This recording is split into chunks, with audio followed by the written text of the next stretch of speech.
Happy Tuesday. I am so glad that you're here. Today, I want to talk about something that's a little more personal, something that God has really put on my heart.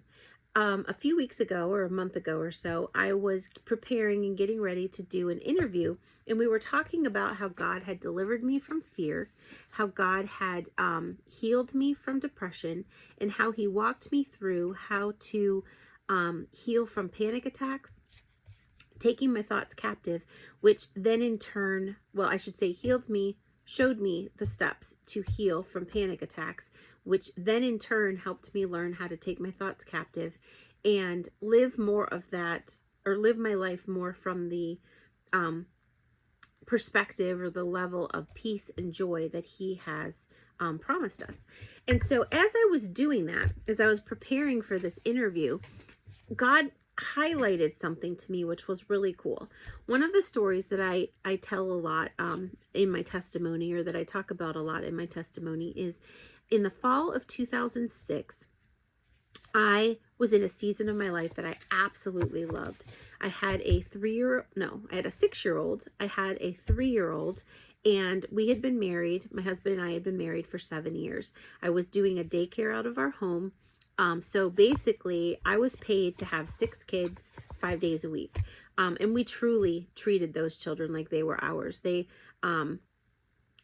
just fit right into the family, and they were just part of the family. And if I could have 6 kids of my own, if we felt like that was the direction that God was calling us to do, I would have loved it. So having that many kids in our home wasn't chaos. It was fun.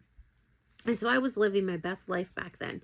And I joined a Bible study that fall. It was the very first adult woman Bible study that I had ever joined since being married. And so it was kind of exciting. And I don't remember much about the Bible study per se. I don't remember if we were studying a particular book, or if we were, I don't remember that part. But I remember one particular night, it was in the fall, and the topic of trusting God came up. And I remember feeling really, really uncomfortable. And I was like, okay, well, I didn't say anything during the Bible study, but on my way home, I had the kids in the back seat. And I just remember having a conversation with God. And I'm like, God, I have been a believer. I accepted you into my heart when I was 6 years old. I'm 30 something now. I can't remember, 33, 34, somewhere around there. But I don't feel like I really trust you. And I'm like, I don't like that. Help me trust you, but please be gentle. Because at that point in my Christian walk, in my relationship with God, I was under the false assumption that if you prayed for patience, then hold on, because you're going to get tested and trialed so that you can learn patience. Not that God is going to lovingly bring you through tests and challenges to increase your patience, or not that you can trust God to bring you through whatever it is that He's going to use to help you learn patience. But hold on, put your seatbelt on, because it's going to be a wild ride. Don't ask for things like that, like patience or peace or joy, because you're going to get walloped. That was the assumption that I was under at that time. So when I asked God to teach me how to trust Him, I thought, oh great, I am like signing off on doomsday. Like, this is going to be terrible. So I'm like, Lord, I really, really, really want to know how to trust you, learn how to trust you, but please be gentle. Well, God, in His love, was gentle. I mean, not a month later, the bottom fell out of my world. My husband, well, it started out, we found out that we were pregnant with our 3rd child. It was wonderful. We considered him or her a bonus blessing. And we were ecstatic. Like, we didn't plan on a 3rd child, but God did. And so we were ecstatic. We welcomed this child with open arms. Our family nicknamed this child Tater Tot because he was the size of a tater tot when we told the kids about him, etc., etc. Well, 3 days shy of 12 weeks, I ended up miscarrying. And so we lost the baby. And then, so that was middle of December. And then the middle of February, the Friday after Valentine's Day that year of 2007, my husband got extremely sick, and he ended up in the hospital. He ended up losing like 40 pounds in 3 weeks. It was a roller coaster that whole entire time. And so he was sick with that illness for over a decade. So you would think that the prophecy that I spoke, that the feeling that I said, or the my mindset of don't ask God for patience, don't ask God to learn how to trust him because the bottom's going to fall out. You would think that I had self-fulfilled that I would have every right to say this is how it really happens. But I didn't really feel that way. It was the beginning of that trust journey. So anyway, come back to 2026, and I'm preparing for this interview. And as I was preparing for it, I realized, do I trust God? And yes, I do. And the exciting thing about that is that all of last year, it started last year. There was an issue, I guess I shouldn't say an issue because that's not really the right word, but every month something reoccurred, and every month God provided. Time and time again. He provided in ways that were so personal, so individual, and so only God, that there was no way I could say it wasn't God doing it. And through that, month by month by month, and he let me know, we are at the stage in our game, or stage in our relationship, God and I, that he is not the judge up in heaven anymore waiting to bash me. He's not just waiting to hurl thunderbolts at me and punish me for every mistake I make. No, he is my loving Father. He is Abba, and he loves me, and he wants the best for me, and he wants the best for our family. That doesn't mean always good. Sometimes the best for us is walking through the valleys. Other times it's sitting up on the mountaintops. But he has taught me time and time again, consistently, day in and day out, that I can trust him. That no matter what's going on, I can trust him. He has walked me through job losses. He has walked us through grief. He has walked us through so many different things. And so last year was the beginning of it. And he told me without an audible voice, but the way that God communicates with me, I knew that it was him talking. And he basically said, I've got you covered. Next month came around, I've got you covered. Next month came around, I've got you covered. I would worry. It's actually started out that I was worrying. And then I said, you know what? I am putting my faith into action. I trust God. He hasn't failed us last month. He's not going to fail us this month. And so I would thank him ahead of time instead of worrying. Or I would put it away and I would say, God, I trust you. You've got this. I'd walk away, and then a week later or whatever, I would pull it back out. I would take care of it. And every month without fail, he had us. He had us down to the tiniest detail. He had us. So he built that trust muscle, but it wasn't just last year. It wasn't just in 2025. That was like the icing on the cake.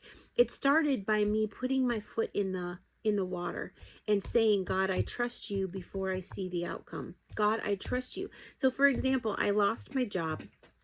One of my jobs. I lost a job in 2024, I think. Yeah.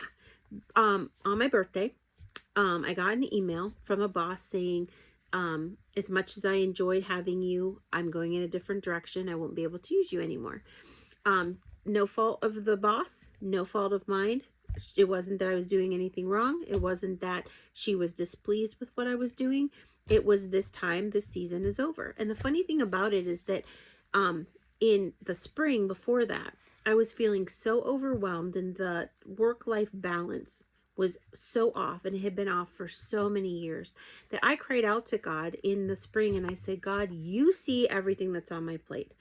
I need you to fix this. Please take away what you don't want me to have. Keep what you do want me to have.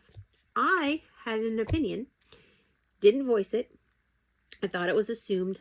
I want you to take this off my plate. God said, nope, not taking that off your plate yet. This is what I'm going to take off your plate. When I got the email, the first thing I did is I had the opportunity to panic, or I had the opportunity to trust. I panicked at first for like 30 seconds. And then I said, wait a minute. God gently reminded me that I had asked for this, that I had asked him to take off my plate what he didn't want there anymore and to only leave what he did.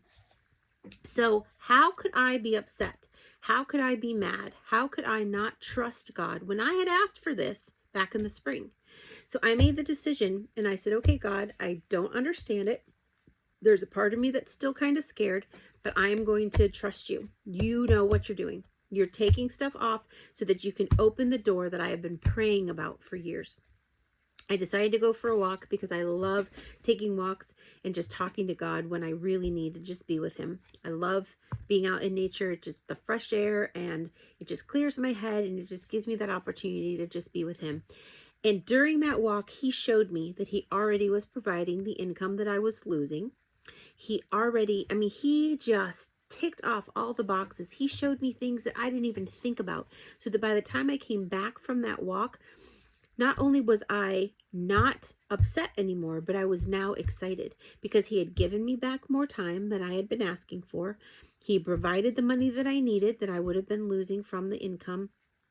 And it was the beginning of what I knew to be him opening the door that I had truly been asking for. So I say that to say he started the process way back in 2006. And as I would step out in faith, as I would take those steps, as I would put action to my words, God was building this trust that I have in him. So throughout last year, when month after month after month he provided, he showed me that he was right there with us, that I didn't have to worry, that I wasn't doing anything wrong, that I was in his will. By the end of last year, usually I ask God for a word of the year. This year, I feel like he gave me a whole phrase. Do I trust God? And when I went to prepare for the interview, God really showed me that 2006, I asked him the question, do I trust you, Lord? And the answer was no, I don't trust you, but I want to. And please help me learn to trust you, but do it gently. Then in 2026, so 20 years later, when I ask the same question, do I trust God? The answer is a wholehearted yes. So now every time anything comes up, I think my family is probably getting sick and tired of me because anytime I start to worry about anything, I sit there and I go, wait a minute, do I trust God about this situation? And I say, yes. I actually do. And the worry goes away and the peace fills my soul. Does it mean that I don't have bad things happen? Absolutely not. Every week I am praying a prayer of God, it goes, you will fight for me. I only need to be still. It's Exodus 14:14. I am still in a situation that I have been in for 13 years where I am praying and asking God to fight for me, that I only need to be still. And every week I pray that, but I trust him. I trust him. And do you know how it feels to go from thinking God is going to punish you, thinking that you are one step away from him pulling the bottom out from under you or pulling the rug out from under you, to bad things are still happening, life still happens, but I can answer the question, do I trust God? Absolutely, yes, I do. With such certainty. It is such an amazing feeling. And I truly believe that that is part of the John 10:10, which is part of the mentorship. The enemy comes to kill, steal, and destroy, but I came that you may have life and have it more abundantly. This is part, I think, of how we walk that abundant life, how we walk in that abundance that Christ promises to give to us. So it doesn't mean that my life is automatically perfect. It doesn't mean that all of my problems have gone away. It just means that I know that I can trust him with whatever is coming up, because he is so faithful and he has the answers, and greater is he who lives in me than he who lives in the world. And God will work all things out for good to those who love him and are called according to his purpose. It doesn't mean that the things that happen to us necessarily are good, but he will work them out for our good. And that brings me hope. And that hope builds my trust, builds my faith, so that I can answer the question, do I trust God? Yes, I do. I want that same thing for you as well. If you want to have a conversation with me about that, email me. My email is down below in the comments. If you enjoyed this video, hit the like button. If you would subscribe, I would appreciate it. And if you liked it enough to share it with others, I would be very honored.